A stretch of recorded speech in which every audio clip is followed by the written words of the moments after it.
Hi, it's me again with Corel Draw tips and tricks, and today's video is going to be about the pick tool copy properties to more than one object.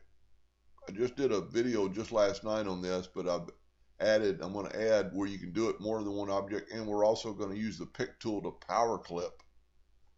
Pretty cool stuff here. So we've got a bunch of shapes, and I just made this outline. You know, even though we're laser engravers, or most people that watch my videos are laser engravers, I colored it just for the video. I've grouped these two stars together. So instead of doing this twice, I'm going to hold down my right mouse button. I'm going to move it over. And when I let go, it says right here, copy, fill, and outline to group. Bam. Done them all. Now, let's break these apart. Well, we don't probably have to do that, but just to show you, ungroup. Now I'm going to select all these. I'm going to hit Control G. Now I'm going to do the same thing. Got to get used to using the right mouse button on the pick tool. And you can kind of see that looks like you're looking through a scope on a gun. Copy, fill, and outline to group. How cool is that?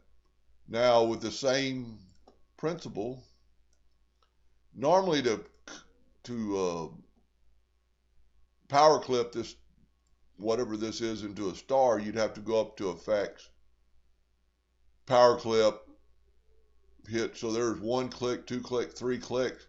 Well, why not just engulf it all,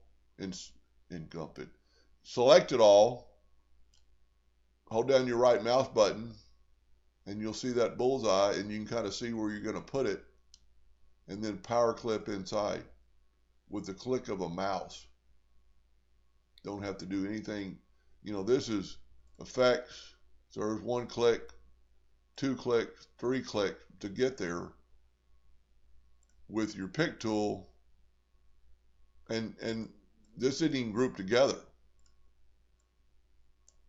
So I'm just holding down my right mouse button and moving over till I get that bullseye, and you can kind of see where your circles are going to be.